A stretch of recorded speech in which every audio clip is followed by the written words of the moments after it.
Hello guys, welcome to Edu Forum Academy. मैं आदित्य। ये class है एनसीईआरटी बुक्स की। ये ज्योग्राफी सब्जेक्ट है और आज का हमारा टॉपिक है क्लास 6 प्राकृतिक वनस्पति और वन्य जीवन।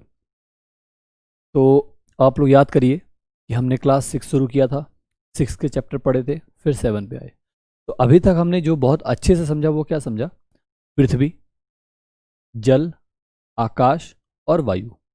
पृथ्वी आपने समझ लिया, पृथ्वी के विभिन्न घटकों को आपने समझ लिया जिनसे जीवन संभव हो पाया है। अब जीवन संभव में प्राकृतिक वनस्पति और वन्य जीवन, यही जीवन है। ठीक है, तो इसके बारे में भी थोड़ी बात करेंगे। ये क्लास 7 है तो बहुत बेसिक बात होगी इसके बारे में। ठीक है, आइए अपने चैप्टर पर चलते हैं। ये कुछ ऐसी बात है जो एनसीईआरटी में इस तरीके से लिखा रहता है कि बच्चे उसे अपने ऊपर फील कर पाएं। तो इसमें कहा जा रहा है कि एक सलीमा है, वो अपने गर्मियों की छुट्टी में कहीं घूमने गई हुई थी। तो जब घूमने गई तो उन्होंने क्या क्या देखा, इसी का विवरण है और इसी में हमें भी देखना है कि उन्होंने क्या देखा। तो यहां पर आप देख रहे हैं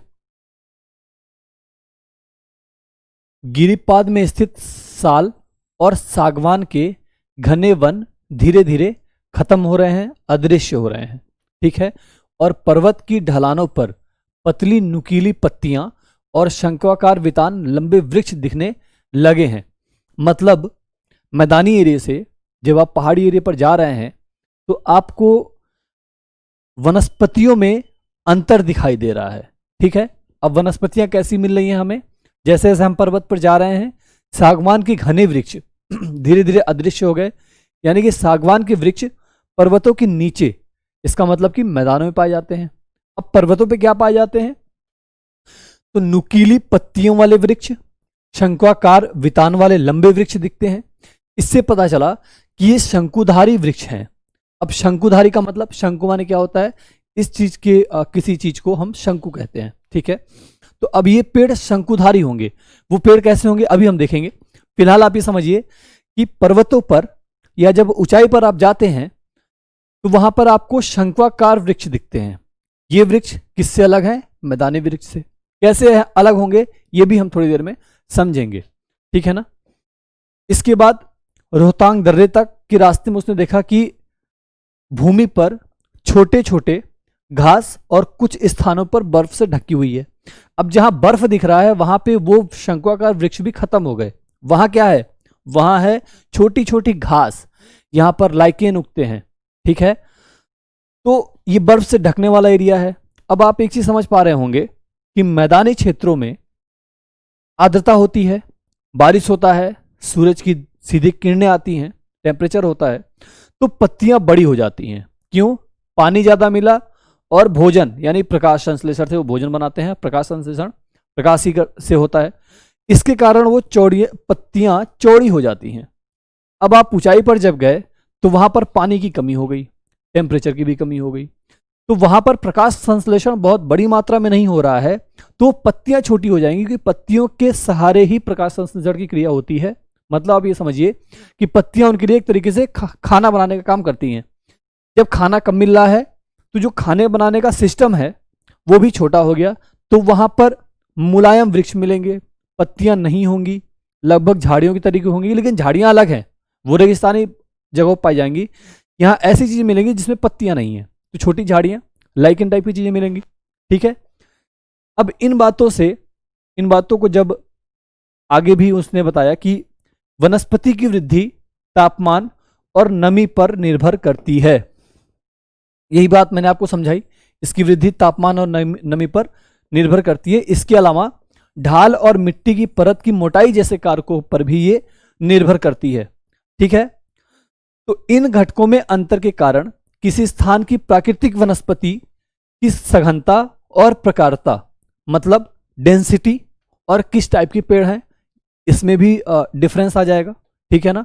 उस जगह की जलवायु, उस जगह की मिट्टी, उस जगह की जमीन से ऊंचाई, उस जगह की ध्रुव रेखा से ऊंचाई, भूमध्य रेखा से ऊंचाई, इन बातों पर भी पेड़ की डेंसिटी, वन, उनकी पत्तियां, उनके स्वभाव में अंतर आ जाता है।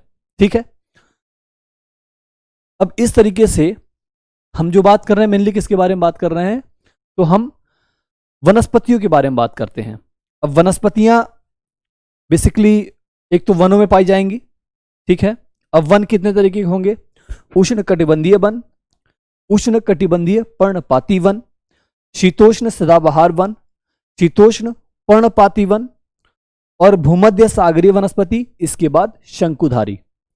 इन नामों को लेके कंफ्यूज नहीं होना है, बहुत आराम से समझना है, एक एक बात पर हम डिस्कस करेंगे और उसी को लेकर के आगे बढ़ेंगे। तो वनस्पति एक तो वन के रूप में मिलता है, दूसरा घास स्थल के रूप में मिलता है, ठीक है, और तीसरा कांटेदार झाड़ियों के रूप में भी प्राप्त होता है। अब ये वन कौन से वन कहां कहां मिलते हैं, इसी बात को हम लेकर के डिस्कस करेंगे, ठीक है। अब इसमें जो कैरेक्टर आपने देखा सलीमा, ये तो केवल पर्वत पर घूमने गई थी भारत में, तो उसको इतने तरीके के अंतर दिखाई दिए पेड़ों में, वनस्पतियों में। अब सलीमा के चाचा हैं, उन्होंने पूरा वर्ल्ड घूम रखा है, पूरा विश्व, पूरी दुनिया घुमा है, तो उन्होंने बताया कि केवल वनों में इतना ही अंतर नहीं है, इसके अलावा भी बहुत सारे अंतर हैं, ठीक है। वो अंतर कौन कौन से हैं ये हम समझेंगे। तो हमने बताया कि वन, उन्होंने बताया जिस हिसाब से, उस हिसाब से अगर हम डिवाइड करें तो वनों के प्रकार कितने प्रकार के होते हैं। एक तो उष्ण कटिबंधीय वन होते हैं, उष्ण कटिबंधीय पर्णपाती वन होते हैं, शीतोष्ण सदाबहार वन होते हैं, शीतोष्ण फिर पर्णपाती वन होते हैं, उसके बाद से भूमध्य सागरीय वनस्पतियां होती हैं, फिर शंकुधारी। ये क्षेत्र किसी क्षेत्र विशेष में पाए जाते हैं, ठीक है। उष्ण कटिबंधीय सदाबहार वन क्या होता है, पहली बात तो आप इसको देखिए, उष्ण कटिबंधीय ये है सदाबहार वन। आप क्या देख रहे हैं, बड़ी घनी है ये पत्तियां, ठीक है, पत्तियां चौड़ी हैं, बड़ी हैं, और पेड़ों में एक तरीके की प्रतिस्पर्धा है कि कौन ऊपर निकल जाएगा। तो ये इतने घने होते हैं कि यहां पर सूर्य की किरणें जमीन तक नहीं पहुंच पाती। क्यों, क्योंकि ये वर्ष भर हरे भरे रहते हैं। अब हरे भरे क्यों हैं, तो यहां पर कई तरीके के पेड़ पाए जाते हैं। आप सपोज करिए कि एक आम का पेड़, आपने 10 आम के पेड़ एक जगह लगा दिए, और ये 10 आम के पेड़, इनका स्वभाव एक ही होगा, पत्तियां इनकी एक ही टाइम पे झरेंगी, फल इसमें एक ही टाइम पे आएंगे। तो इससे क्या होगा, एक समय ऐसा आ गया जब पेड़ों पर पत्तियां नहीं बचेंगी और वो जगह हरा भरा नहीं रहेगा, तो हम उसे कहेंगे कि ये इन्होंने अपनी पत्तियां गिरा दी। ये पर्णपाती हो जाते हैं जिन्होंने पत्तियां गिरा दी एक समय में। लेकिन इन सदाबहार वनों में कई तरीके के पेड़ होते हैं, तो ये अलग अलग समय में पत्तियां गिराते हैं।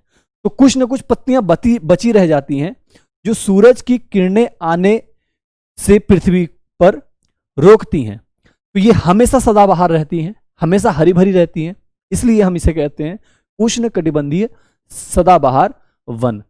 अब समस्या यह है कि इनमें ऐसी कौन सी बात है कि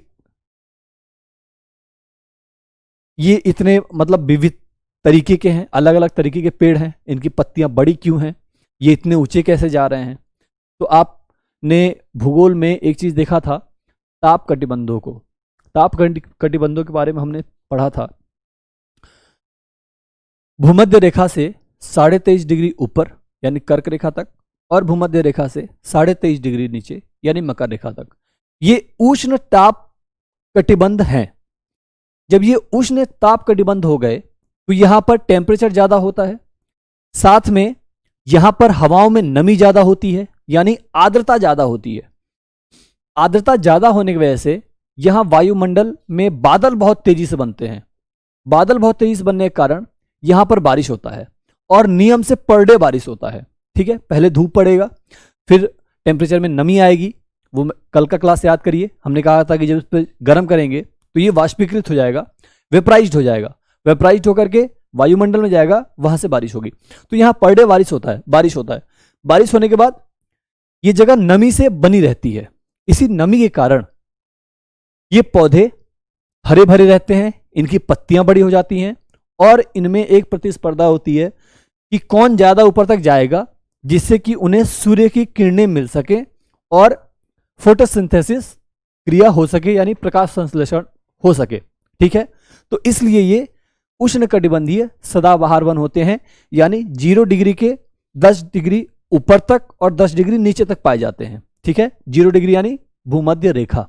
ठीक, अब यहां पर कौन कौन से वृक्ष पाए जाते हैं? चूंकि यहां का मौसम आप देख रहे हैं बहुत टफ वेदर है, यानी बहुत गर्मी है, बहुत नमी है, चिपचिपापन बहुत ज्यादा है, तो इन सब के कारण यहां पर जो वृक्ष पाए जाते हैं वो बहुत कठोर होते हैं, इतने कठोर होते हैं कुल्हाड़ियां तक टूट जाती हैं।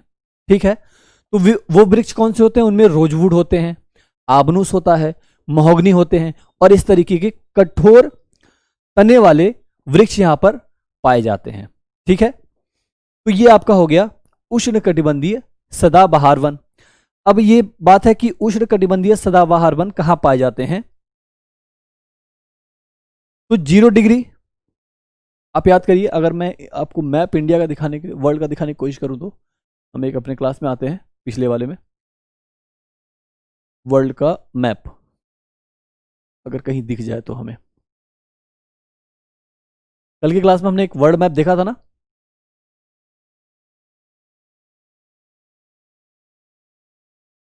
चलिए अभी जब तक आई है तब तक, हाँ ये रहा।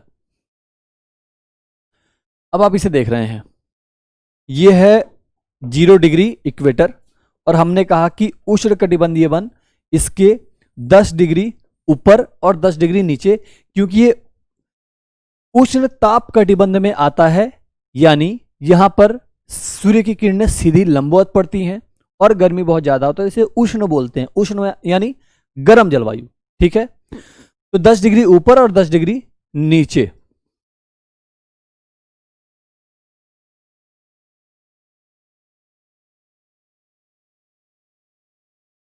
ये हो गया आपका। अब इन क्षेत्रों में जो वन पाए जाएंगे वो क्या होंगे? उष्णकटिबंधीय सदाबहार वन। इसमें भी सबसे बड़ी मात्रा में सबसे बड़ा वन कौन सा होगा? तो वो है अमेजन का वन। यहीं पे अमेजन है, अमेजन नदी आपने सुना होगा, एनाकोंडा मूवी के बारे में भी सुना होगा या बहुत से बच्चों ने देखा भी होगा। तो एनाकोंडा इसी अमेजन वन में पाए जाने वाला एक खास तरीके का सांप की प्रजाति है।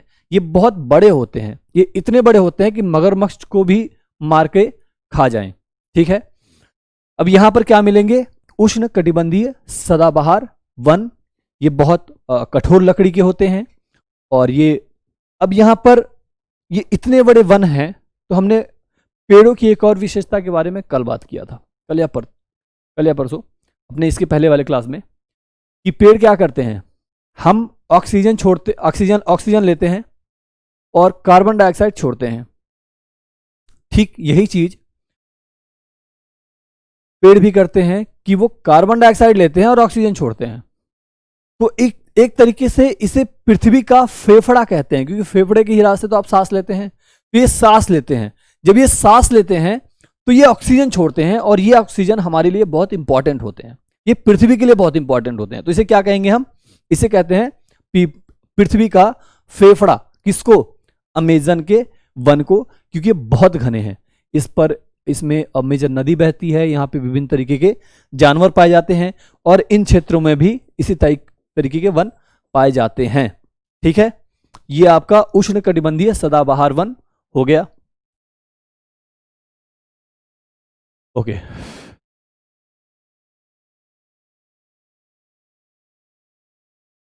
क्लास 6।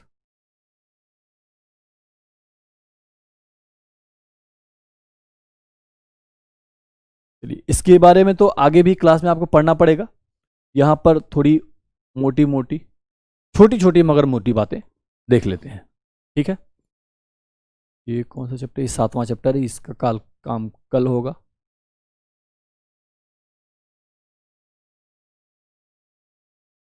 हम यहां पर थे शीतोष्ण, हम यहां पर थे उष्णकटिबंधीय सदाबहार वन। ठीक है, तो एनाकोंडा विश्व का सबसे बड़ा सांप उष्णकटिबंधीय वर्षा वन में पाया जाता है। ये मगरमच्छ जैसे जानवर को भी मारकर खा सकता है, ये इतना बड़ा होता है। और इसी क्षेत्र में ब्राजील में सदाबहार वन है, अमेजन में, वो इतने बड़े वन हैं कि उसे पृथ्वी का फेफड़ा कहा जाता है। ठीक है, तो ये यहाँ की लकड़ियों का याद रखना है, यहाँ पे कौन कौन से पेड़ पाए जाते हैं। ये क्वेश्चन डायरेक्ट यूपीएससी के एग्जाम में आया हुआ है कि कौन कौन सी लकड़ियां पाई जाएंगी। ठीक है, तो इसमें पहली बात तो ऐसे वृक्ष होते हैं जो बहुत कठोर होते हैं, उनको तोड़ते तोड़ते खुद कुल्हाड़ियां भी टूट जाती हैं। ठीक है, तो वो कौन कौन से हैं? रोजवुड, आबनूस और महोगनी। ये किस क्षेत्र के हैं? उष्णकटिबंधीय सदाबहार वन के। अब बात आती है, ये सदाबहार हैं, यानी इस पर हर समय पत्तियां लगी रहती हैं इन पेड़ों पर, क्योंकि पेड़ अलग अलग टाइप के होते हैं, एक ही तरीके के पेड़ नहीं होते। दूसरा नंबर आता है उष्णकटिबंधीय पर्णपाती वन, यानी यहाँ की पत्तियां एक समय में ऐसा आता है जब सारी पत्तियां गिर जाती हैं और वो क्षेत्र पत्तियों से खाली हो जाता है। ठीक है, तो इसे उष्णकटिबंधीय पर्णपाती वन बोलते हैं। और ये आपका मानसूनी तरीके का होता है कि जहां पर मौसम बदलता है। तो मौसम बदलता है, याद करिए हमने कहा था भारत में मौसम बदलता है और दक्षिण एशिया में, ऑस्ट्रेलिया में भी मौसम बदलता है। तो जहां जहां मौसम बदलेंगे वहां ये वृक्ष पाए जाएंगे। कहां कहां मौसम बदलते हैं? Bharat, north Australia, middle America, इनके बड़े क्षेत्रों में इस तरीके की मौसमी परिवर्तन होते रहते हैं। ठीक है, तो जल संरक्षित रखने के लिए, यानी जल को बचाने के लिए, सूखे मौसम में यहां के पेड़ पत्तियों को गिरा देते हैं। राइट, तो इसीलिए हम इसे कहते हैं पर्णपाती। अब ये पर्णपाती कहां पर है? तो उष्णकटिबंधीय क्षेत्र में, यानी एक क्षेत्र जो हमने देखा अभी 0 डिग्री के 10 डिग्री ऊपर और 0 डिग्री के 10 डिग्री नीचे, ये उसके ऊपर पाए जाएंगे। ठीक है, जहां पर मौसम थोड़ा आर्द्र होगा, थोड़ा सूखा होगा, कभी ठंडी आएगी तो नमी खत्म हो जाएगी। राइट, ये उस क्षेत्र में पाए जाते हैं। इसमें भी जो वृक्ष होते हैं वो कठोर होते हैं, लेकिन इतने नहीं होते जो हमने देखा था अभी उष्णकटिबंधीय सदाबहार वन में। राइट, तो इसमें जो वृक्ष पाए जाते हैं वो साल है, सागवान है, नीम है और शीशम है। इसे तो आपने भी देखा होगा, नॉर्थ इंडिया में हमारे पाया जाता है। अब ये वृक्ष ऐसे होते हैं कि हम इन्हें काट सकते हैं, लेकिन उतनी आसानी से नहीं कटते। ठीक है, तो ये ऐसे वृक्ष हैं। इनसे फर्नीचर, यातायात और निर्माण सामग्री बनाने के लिए हम इसका इस्तेमाल करते हैं। और इस क्षेत्र में जो जानवर पाए जाते हैं उनमें बाघ होता है, शेर, गोल्डन लंगूर। ये गोल्डन लंगूर आप जरूर रखेंगे, ये कहाँ पाए जाते हैं? ये इंडिया में भी पाए जाते हैं। इस बात से आप याद रखेंगे कि उष्णकटिबंधीय पर्णपाती वन में लंगूर, बाघ, शेर, हाथी तो मिलेंगे ही, बंदर तो यहाँ का फेवरेट है।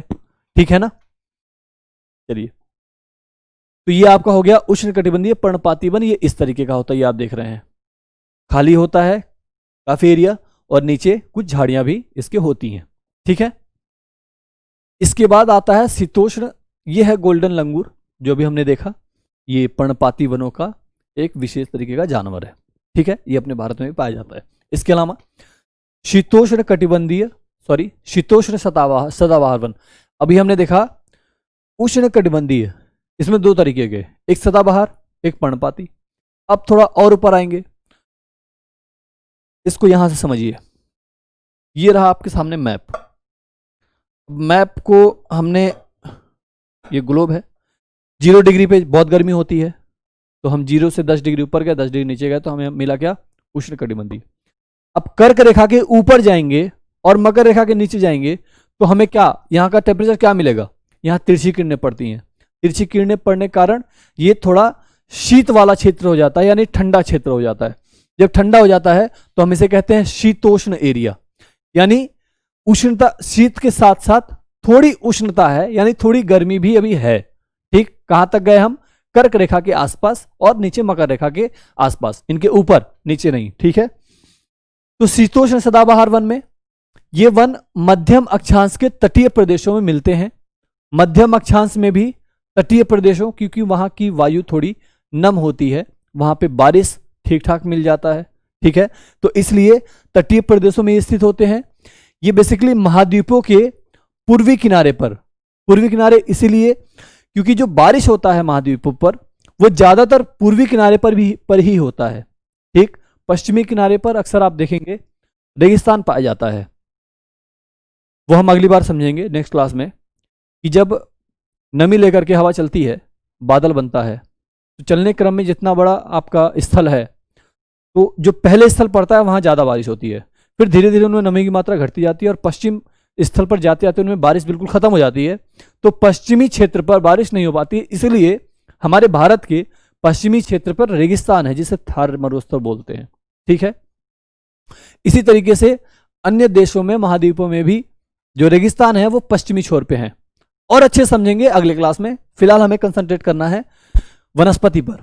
ठीक है, तो शीतोष्ण सदाबहार वन ये मध्यम अक्षांश के तटीय प्रदेशों में और वो भी पूर्वी किनारे पर पाए जाते हैं, जैसे दक्षिण पूर्वी अमेरिका, दक्षिणी चीन, दक्षिण पूर्वी ब्राजील। यहां पर किस तरीके के वृक्ष पाए जाएंगे? बांज, चीड़, यूकेलिप्टस। ये थोड़े कठोर तो होते हैं और मुलायम भी होते हैं, तो यहां पे दोनों तरीके के वन पाए जाते हैं। ठीक है, यूकेलिप्टस तो आपने देखा होगा, आप ऐसे पकड़ के हल्का सा अगर उसका कोई तना आपके हाथ में आ गया, लटकेंगे तो कई बार टूट भी जाते हैं। ठीक है ना, ये आपकी शीतोष्ण सदाबहार हो गए। सदाबहार क्यों कहते हैं? क्योंकि ज्यादातर समय यहां पर पत्तियां बनी रहती हैं, पत्तियां कम झड़ती हैं, इसलिए सदाबहार हो गए। कहां के? शीत क्षेत्र के। और ऐसे क्षेत्र, शीत क्षेत्र जहां पर थोड़ी उष्णता है, तो हमने क्या कहा? शीतोष्ण। राइट, बिल्कुल क्लियर होना चाहिए आप लोगों को ये बातें। अब बात आती है, वो तो शीतोष्ण सदाबहार थे, अब शीतोष्ण पर्णपाती। पर्णपाती का मतलब जहां पर पत्तियां गिर जाएं एक समय। गिर क्यों जाएंगी? क्योंकि जलवायु थोड़ी कठोर होगी, यानी पूरी तरीके से नमी नहीं मिलेगी। नमी नहीं मिलने के कारण पत्तियां गिर जाएंगी। क्यों? क्योंकि अपने नमी को वो रोक सकें। पत्तियां रहेंगी तो नमी उनमें वाष्पीकृत होगा, वेपराइज्ड होंगे उसमें से वाटर, इसलिए वो अपनी पत्तियां छोड़ देती हैं कि जो नमी है वो बची रहे। किस समय होता है? ठंडियों के समय होता है, क्योंकि ठंड में अक्सर आप देखेंगे आपके त्वचा की भी नमी चली जाती है। ठीक है, क्यों? क्योंकि ठंडियों में वायुमंडल में नमी की मात्रा कम हो जाती है ठंडी की वजह से। ठीक है, तो ये आपके शीतोष्ण पर्णपाती वन। जब आप और ऊंचाई पर जाएंगे, जैसे अभी हमने कर्क रेखा के ऊपर तक देखा, मकर रेखा के नीचे तक देखा, कर्क रेखा के बाद 40 डिग्री के आप और ऊपर जाइए तो आपको शीतोष्ण पर्णपाती वन मिलने शुरू हो जाएंगे, यानी उच्च अक्षांशों पर। राइट, और ये जो क्षेत्र होता है ये है उत्तर पूर्वी अमेरिका, चीन, न्यूजीलैंड, चिली, पश्चिमी यूरोप के तटीय प्रदेशों में पाए जाते हैं। चिली अगर आपको इसमें दिख रहा हो तो मैं एक बार दिखाता हूं आपको। ये है चिली, ये आप देख रहे हैं कहां पाया जा रहा है? बिल्कुल नीचे के अक्षांश में, यानी ये 0 डिग्री है तो हम नीचे तो जा रहे हैं, लेकिन अक्षांश ये ऊंचा होता जा रहा है। इसकी अक्षांश की जो नंबर है वो बढ़ते जा रहे हैं। इसी तरीके से 0 डिग्री से ऊपर जाएंगे तो वो भी उच्च अक्षांश हो गया। तो ऐसे देशों में शीतोष्ण पर्णपाती वन पाए जाते हैं। कौन कौन से देश हो गए आपको ये ध्यान रखना है। इसमें बेसिकली मेनली जो है उत्तर पूर्वी अमेरिका, चीन, न्यूजीलैंड, चिली, पश्चिमी यूरोप के तटीय प्रदेश। और ये अपनी पत्तियां शुष्क मौसम में गिरा देते हैं। और यहां जो पेड़ पाए जाते हैं, बांज, एश और बीच, इस तरीके के पेड़ पाए जाते हैं और ये थोड़ा सा ज्यादा नरम होते हैं। ठीक है, जैसे हमने देखा उष्णकटिबंधीय सदाबहार वन, इतनी कठोर लकड़ियां हैं कि वहां पे कुल्हाड़ी भी टूट जाए। उसके बाद उष्णकटिबंधीय आर्द्र वन, सॉरी पर्णपाती वन, जहां पर नीचे के मुकाबले थोड़ी कम कठोर लकड़ियां हैं। जैसे हम ऊपर बढ़ते जा रहे हैं वैसे वैसे लकड़ियों की कठोरता में कमी आती जा रही है। तो यहाँ की लकड़ियां और भी मृदु होती हैं, यानी मुलायम होती हैं। और इसमें जो पाए जाते हैं हिरण, लोमड़ी, भेड़िए, यहाँ के आम तरीके के जानवर हैं। यहाँ पे फिजेंट एक पक्षी होता है, मोनाल जैसे पक्षी पाए जाते हैं, ये आपका फिजेंट पक्षी है। ठीक है, ये दिख रहा है आपको, और ये आपका मोनाल पक्षी है। देखिए कितने खूबसूरत कलर में है ये। राइट, ये भी इन क्षेत्र की ही विशेषता है। ठीक है ना, ये आपके शीतोष्ण पर्णपाती वन होते हैं। ये वन घने नहीं होते, बहुत दूर दूर होते हैं, इनमें डेंसिटी कम होती है और एक ही टाइप के ज्यादातर वन होते हैं। ठीक है, तो ये एक समय ऐसा आता है जब सारी पत्तियां गिर जाती हैं, तो इसे शीतोष्ण पर्णपाती वन बोलते हैं। अब हमने एक प्रकार और देखा था और वो था भूमध्य सागरीय। भूमध्य सागरीय क्या होता है? अगर ये आपको दिखे तो, अगर ये चीज आपको दिख रहा हो, ये भूमध्य सागर है यहां पर, अगर मैं आपको और ठीक से दिखाऊं, ठीक है, ये है भूमध्य सागर, राइट। अब भूमध्य सागर के ऊपर आप देखेंगे यूरोप है, नीचे अफ्रीका है, राइट। तो भूमध्य सागरीय ये महाद्वीपों के पूर्व और उत्तर पूर्वी किनारों के अधिकांश भागों में शीतोष्ण सदाबहार और पर्णपाती पेड़ों से ये ढके होते हैं, यानी शीतोष्ण सदाबहार भी होते हैं और पर्णपाती वन भी यहां पर होते हैं, ठीक है। फिर ये महाद्वीपों के पश्चिमी और दक्षिण पश्चिमी किनारे के वृक्षों से ये भिन्न होते हैं, जैसे हमने चिली में देखा, राइट, वहां पश्चिमी किनारे पर जिस तरीके के वृक्ष थे वो देखा हमने। फिर ये भूमध्य सागरीय वनस्पतियां यहां पर पाई जाती हैं और ये अधिकतर यूरोप, अफ्रीका और एशिया के भूमध्य सागर से सटे हुए जो देश हैं उन्हीं देशों में ये पाया जाता है, ठीक है ना। और इसके अलावा इसलिए इसका नाम पड़ा है भूमध्य सागरीय, क्योंकि ये भूमध्य सागर के किनारे जो देश बसे हैं उन्हीं के आसपास पाया जाता है। अब एक दिन मैप में आपको दिखाऊंगा कि भूमध्य सागर कहाँ है, उसके ऊपर पूर्वी देश हैं और नीचे कुछ अफ्रीकी देश हैं, लेकिन उन अफ्रीकी देशों की जलवायु वैसी नहीं है जो पूरे अमेरिका में ज़्यादातर पाई जाती है, ठीक है ना। तो ये भूमध्य सागर हो गए। इसके अलावा यूएसए के भी कैलिफोर्निया में, दक्षिण पश्चिमी अफ्रीका, दक्षिण पश्चिमी अमेरिका और दक्षिण पश्चिमी ऑस्ट्रेलिया में भी ऐसी वनस्पतियां पाई जाती हैं, भूमध्य सागरीय वनस्पति, राइट। यह है भूमध्य सागर में अंगूर के बाग। क्योंकि यहाँ पर जनसंख्या ज़्यादा है तो यहाँ की जो वास्तविक वनस्पतियाँ थीं उन्हें बदल दिया गया है, राइट। यहाँ पे लोगों ने अपनी सुविधा के अनुसार इन क्षेत्रों में खेती करनी शुरू कर दी। तो ये क्षेत्र नींबू वंश के जितने फल होते हैं, जैसे नींबू, अंगूर, संतरा, जिन्हें सिट्रस बोलते हैं, इस तरीके के फल यहाँ पर बहुतायत में मिलते हैं, ठीक है। इसलिए आपको दिखाया गया है अंगूर के बाग, राइट। भूमध्य सागरीय प्रदेशों को फलों की कृषि के कारण विश्व का फलोद्यान भी कहते हैं, क्योंकि यहाँ पे फल जैसे कृषि होती है, ठीक है। चलिए, इसके बाद आता है शंकुधारी वन। तो हमने 40 से 50 तक का तो देख लिया अक्षांश। जैसे जैसे हम ऊपर जा रहे हैं वैसे वैसे वनों के प्रकार में भिन्नता आती जा रही है। अब हम आते हैं शंकुधारी वन। तो 40 से 50 डिग्री के ऊपर जब आप जाएंगे, यानी 50 से 70 डिग्री में, ठीक है, तो यहां पर भव्य शंकुधारी वन पाए जाते हैं। ये वही शंकु टाइप के जो बनाते हैं पेड़, ठीक है, जो भी सलीमा ने हिमालय की तरफ जाते हुए देखा था, ठीक है। तो ये इन्हें टैगा भी कहते हैं। अब टैगा का मतलब होता है, हाँ यहां पे लिखा है, रूसी भाषा में टैगा का अर्थ होता है शुद्ध या अनछुआ। तो ये शुद्ध होते हैं, यानी अनछुआ ये ऊपर के अक्षांशों में पाए जाते हैं। वहां पे ठंड जलवायु होती है, वहां जनसंख्या बहुत विरल होती है, यानी जनसंख्या कम होती है। तो ये क्षेत्र ज्यादातर इन लोगों से अनछुए रहते हैं, इसीलिए इसे शुद्ध कहा जाता है या अनछुआ, ठीक है ना। इन्हें टैगा कहते हैं। ये वन अधिक ऊंचाइयों पर पाए जाते हैं। इन्हीं वृक्षों को अभी हमने जो सलीमा की बात की थी, हिमालय में प्रचुर मात्रा में देखा था। अब हिमालय तो 70 डिग्री पे है नहीं, 50 डिग्री पे, तो वहां के वन हिमालय में कैसे पाए जा रहे हैं? इसलिए पाए जा रहे हैं क्योंकि हिमालय की जलवायु, जो जलवायु 50 से 70 डिग्री अक्षांश पर मिल रही है, वही जलवायु हमारे हिमालय पर है। क्यों? क्योंकि हिमालय समतल से, धरातल से ऊंचाई पर है, ठीक है। इसके कारण यहाँ की जो जलवायु है वो वैसी जलवायु है जैसे पृथ्वी पर 50 से 70 डिग्री के बीच जो अक्षांश है वहां की जलवायु जैसी है, ठीक है ना। तो इसलिए इसी टाइप की चीजों को उन्होंने देखा था। और यहां पर लकड़ियां बहुत ही मुलायम पाई जाती हैं। तो इन मुलायम लकड़ियों के कारण इनका जो उपयोग होता है वो पेपर बनाने में, माचिस बनाने में और पैकिंग के जो आपने गत्ते देखे होंगे, इस तरीके के गत्ते बनाने में इनका यूज होता है। तो यहां पर कौन कौन से वृक्ष होते हैं? चीड़, देवदार, इस तरीके के नरम तने वाले वृक्ष यहां पर पाए जाते हैं। और यहां पर जानवर भी, सफेद लोमड़ी जिसे रजत लोमड़ी इसमें कहा गया है, मिंक, ध्रुवीय भालू, इस तरीके के जानवर भी यहां पाए जाते हैं। ये आपको ध्यान रखना है, ठीक है। ये है शंकुधारी वन, मैंने आपसे कहा था शंकु के तरीके के।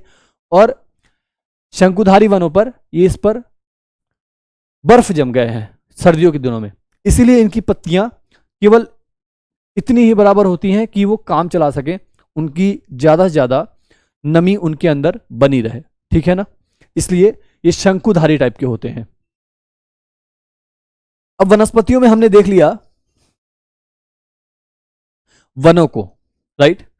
इसके बाद बात आती है, घास भी तो है वनस्पतियों में, झाड़ियां भी तो हैं, तो उनके बारे में भी हमें थोड़ा जानना चाहिए, घास और वनस्पतियों के बारे में, ठीक है।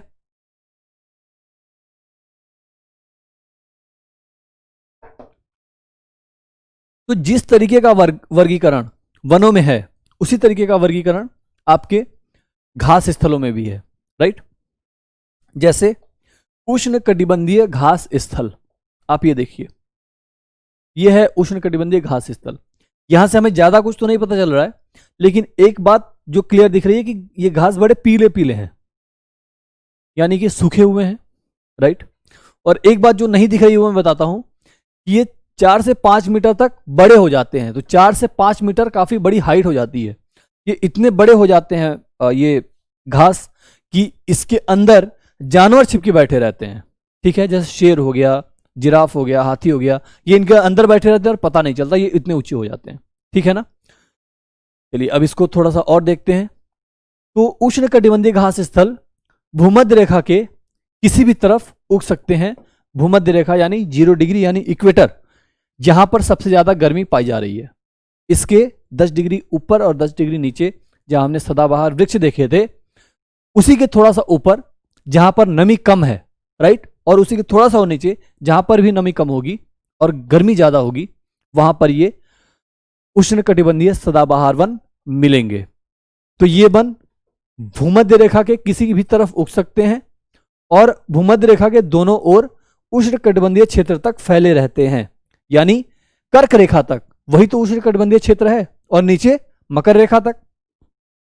यहां वनस्पति निम्न से मध्यम वर्षा वाले क्षेत्रों में पैदा होती है, जहां पर बारिश बहुत कम होता है, क्योंकि जहां बारिश ज्यादा होता है वहां पे तो हमने उष्णकटिबंधीय सदाबहार वन देखे थे, ठीक है। ये घास काफी ऊंची, लगभग 3 से 4 मीटर की ऊंचाई तक बढ़ जाते हैं, और अफ्रीका का सवाना घास स्थल इसी तरीके का घास स्थल है।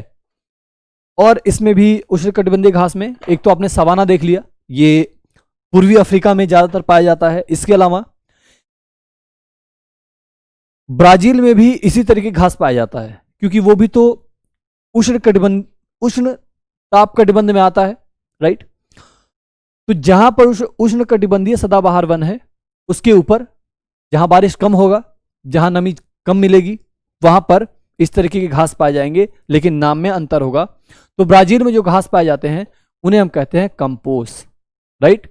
ये बात आपको याद रहेगा। ब्राजील में क्या पाए जाते हैं? कंपोस। और सवाना कहां पाए जाते हैं? तो अफ्रीका में, राइट।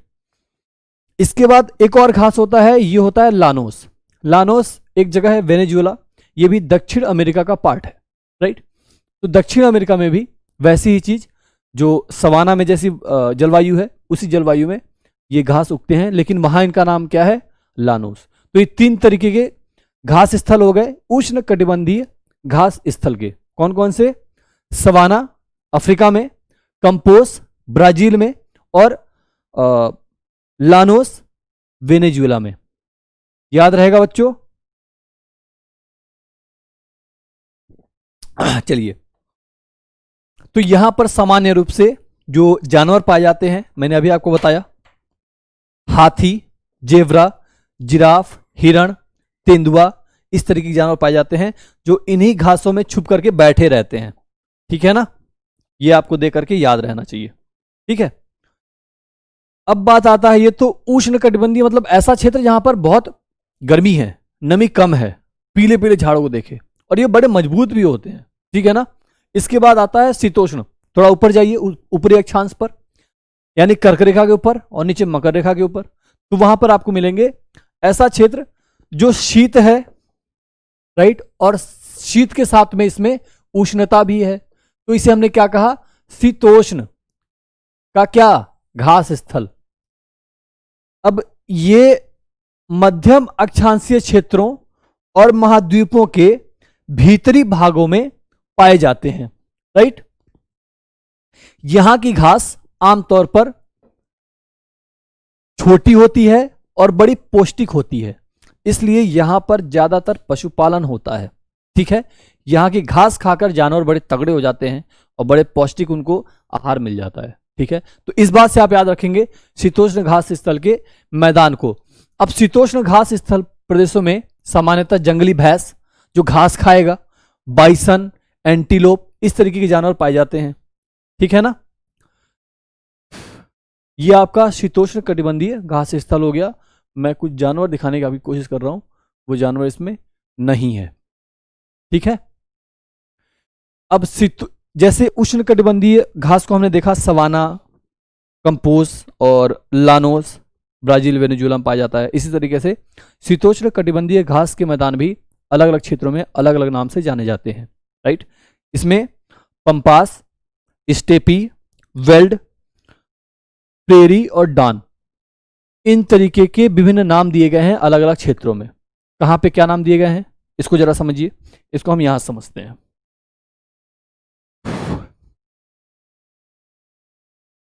अर्जेंटीना, मैं आपको अर्जेंटीना थोड़ा दिखाने की कोशिश करता हूं इस ग्लोब में। ग्लोब गाइज मैं इसलिए उठाता हूं क्योंकि ग्लोब से देखना ज्यादा आसान रहेगा कि किस अक्षांश पर वो हैं। तो जैसे जैसे हम भूमध्य रेखा से ध्रुवों की तरफ जाएंगे, टेम्परेचर में बदलाव आता है, जलवायु में अंतर आ जाता है, तो इसे हम शीत बोलते हैं। और जहां पर शीत के साथ थोड़ी बहुत उष्णता हो उसे हम शीतोष्ण बोल देते हैं। तो अर्जेंटीना में आपको दिखाने की कोशिश करता हूं, अगर आपको दिख रहा हो तो ये है अर्जेंटीना, राइट। इसको थोड़ा और यहां से देखिए, ये क्षेत्र है आपका अर्जेंटीना। ये कहां पर है, एक तो ये ध्रुवीय प्रदेश को जाकर के भी हल्का सा छू रहा है और मकर रेखा के भी नीचे है, राइट। तो ये अर्जेंटीना है। अब अर्जेंटीना में यही शीतोष्ण घास स्थल मैदान पाए जाएंगे, राइट। इसको थोड़ा सा साइड करते हैं। तो अर्जेंटीना में जो घास मैदान पाया जाता है जो शीतोष्ण है उसको क्या कहते हैं, पंपास, पैम्पास लिखा है, पंपास भी आप कह सकते हैं। इसके अलावा उत्तरी अमेरिका यानी नॉर्थ अमेरिका, फिर वही बात कि वो ऐसा क्षेत्र जो शीत है उसके साथ में थोड़ी सी उसमें उष्णता है यानी गर्मी है। तो उत्तरी अमेरिका, यहां पर प्रेरी प्रकार की घास पाई जाएगी। और दक्षिण अफ्रीका में जहां जो ठंडा प्रदेश है वहां पर जो घास पाया जाएगा शीतोष्ण घास, उसको हम बोलेंगे वेल्ड। और मिडिल एशिया में भी ये कहीं कहीं पाया जाता है, इसको हम स्टेपी बोलते हैं। जैसे यूक्रेन और उसके ऊपर का पार्ट, वहां पे जो घास मिलते हैं उसे हम स्टेपी बोलते हैं। और ऑस्ट्रेलिया में जो मिलता है उसे हम डॉन बोलते हैं। तो ऑस्ट्रेलिया एक ऐसा क्षेत्र है जहां हर तरीके की जलवायु पाई जाती है, ठीक है ना। इसी तरीके से भारत भी है, लेकिन कुछ क्षेत्र ऐसे नहीं है, ठीक। जैसे हमने उत्तरी अमेरिका देखा, अर्जेंटीना देखा, यहां पर ज्यादातर गर्मी होती है, उच्च अक्षांशों पर है ये, ठीक है। तो ये आपकी घास के मैदान हो गए, ये आपको याद रखना है, ठीक है ना। ये कौन से घास के मैदान है, शीतोष्ण स्थलीय घास के मैदान, राइट। अब इसके बाद एक तरीके की और वनस्पति होती है कटीली झाड़ियां, क्योंकि पृथ्वी पर एक क्षेत्र ऐसा भी है जो गर्म भी है और जहां पर नमी नहीं है, और एक क्षेत्र ऐसा है जो गर्म तो नहीं है बिल्कुल ठंडा, लेकिन वहां पर भी नमी बिल्कुल नहीं है। तो वो भी एक तरीके से रेगिस्तान हो जाता है। जैसे तिब्बत में वहां पर जो बर्फीली एरिया है उसको भी हम ठंडा रेगिस्तान बोलते हैं, क्योंकि वहां पर नमी इतनी कम होती है और ठंड इतनी ज्यादा होती है कि वहां पर भी ज्यादा ना तो वनस्पतियां हैं ना जीव जंतु हैं, राइट। तो रेगिस्तान का मतलब यही होता है जहां पर पेड़ पौधे ना हो, जीव जंतु ना हो, राइट। चलिए, तो कटीली झाड़ियां ज्यादातर शुष्क रेगिस्तान जैसे प्रदेशों में पाई जाती हैं और उष्ण कटिबंधीय रेगिस्तान महाद्वीपों के पश्चिमी किनारे पर पाए जाते हैं। अभी हमने थोड़ी देर पहले ये बात करी थी। ठीक, यहां पर तेज गर्मी और बहुत कम बारिश के कारण यहां वनस्पतियों की कमी रहती है। अब आप विश्व के मानचित्र पर देखेंगे तो ज्यादातर आपके मरुस्थल महाद्वीपों के पश्चिमी किनारे पर मिलेंगे। जैसे खुद भारत का थार मरुस्थल, यह भी पश्चिमी किनारे पर है। राइट, क्यों है ये मैंने अभी आपको इशारा तो दिया, बाद में हम इसे डिटेल में भी पढ़ेंगे। ठीक है ना। तो अब भारत के बड़े रेगिस्तान का नाम तो आप बता ही सकते हैं, थार। ठीक है, रेगिस्तान के कुछ जानवर भी, जैसे यहां पर जानवर बहुत कम पाए जाएंगे। ऊंट यहां का एक विशेष तरीके का जानवर होता है। कुछ विशेष तरीके के यहां पे सांप भी पाए जाते हैं। ठीक है ना। चलिए, अब इसी तरीके से ये तो रेगिस्तान हो गया जो पश्चिमी किनारे पर है, जहां पे गर्मी ज्यादा है। फिर हम अगर ध्रुवीय प्रदेश में जाएंगे तो वहां भी बहुत ठंडा होने के कारण बहुत सीमित मात्रा में प्राकृतिक वनस्पति मिलती है, क्योंकि वहां पर एक तो बारिश नहीं है और ठंडा भी ज्यादा है। अभी मैंने बताया कि रेगिस्तान भी ठंडा हो सकता है, गर्म हो सकता है। ठीक है, तो यहां पर भी वनस्पति न होने के कारण केवल काई मिलता है, लाइकेन और इस तरीके की बहुत छोटी झाड़ियां मिलती हैं जो प्रकाश संश्लेषण करने में, मतलब जितना उन्हें संसाधन मिल पा रहा है उतने में ही डेवलप हो पाए। तो छोटी झाड़ियां होती हैं, कटीली होती हैं, लाइकेन होते हैं यहां पर। ठीक है, काई उगते हैं। ये गर्मियों के समय के दौरान विकसित होते हैं और इसे टुंड्रा प्रकार की वनस्पति कहा जाता है। जो गर्म रेगिस्तान में पाए जाते हैं उन्हें तो कटीली झाड़ियां कह दिया, और जो ठंडे क्षेत्रों में मिल रही हैं उसी तरीके की कुछ कुछ वनस्पति जिसका स्वभाव यही है कि छोटी पत्तियां होंगी, ज्यादातर कांटे होंगे, क्योंकि पत्तियां रहेंगी तो प्रकाश संश्लेषण होगा, उसके लिए पानी चाहिए। तो इसलिए यहां पर भी ऐसे पेड़ उगेंगे जिसमें पत्तियां ना हो, केवल कांटे हों, या जिनकी त्वचा ऐसी हो कि वहां से बहुत कम मात्रा में नमी को बर्बाद करके ये अपने आप को जीवित रख सकें। तो जो ठंडे प्रदेशों में इस तरह की वनस्पतियां मिलेंगी उन्हें हम टुंड्रा प्रकार की वनस्पति कहते हैं।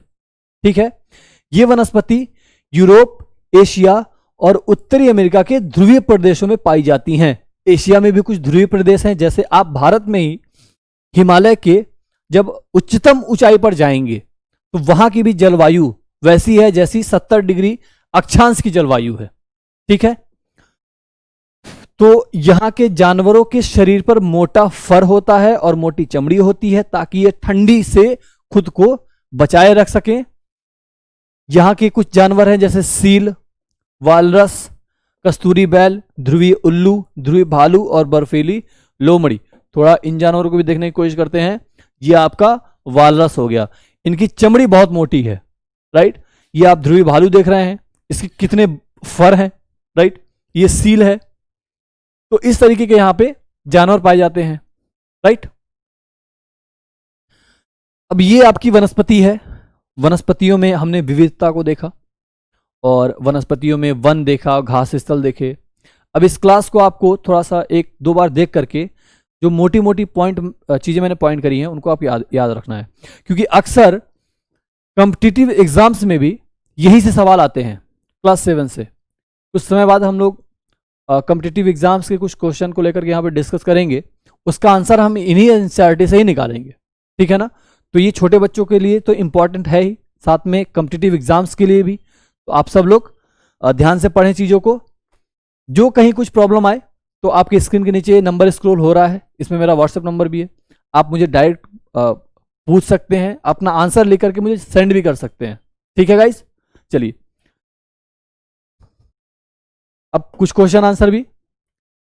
पहले तो ये सब्जेक्टिव क्वेश्चन, इसके आंसर मैंने आपको बताया, मिनिमम 20 और मैक्सिमम 50 वर्ड में आपको इनके आंसर लिखने हैं। अगर कोई समस्या होती है तो आप मुझे बताएंगे, नहीं तो आप लिख करके कोशिश करेंगे लिखने की। और अगर आप दिखाना चाहते हैं तो आप मुझे व्हाट्सएप करिए, नहीं तो अगर आपको खुद लग रहा है कि आपने अच्छा लिखा तो कोई बात नहीं। ठीक है, अब ये ऑब्जेक्टिव क्वेश्चन, काई और लाइकेन ये कहां पाए जाते हैं? अभी हमने देखा ये टुंड्रा वनस्पति में पाए जाते हैं। ठीक है ना।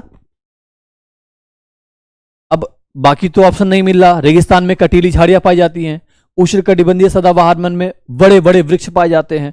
ठीक है ना। फिर कांटेदार झाड़ियां, ये कहाँ मिलती हैं? ये ऊपर के ही क्वेश्चन में मैंने आपको आंसर दिया कि गर्म, शुष्क और रेगिस्तानी जलवायु में कांटेदार झाड़ियां पाई जाती हैं। क्यों पाई जाती हैं ये भी हमने अभी थोड़ी देर पहले देखा था।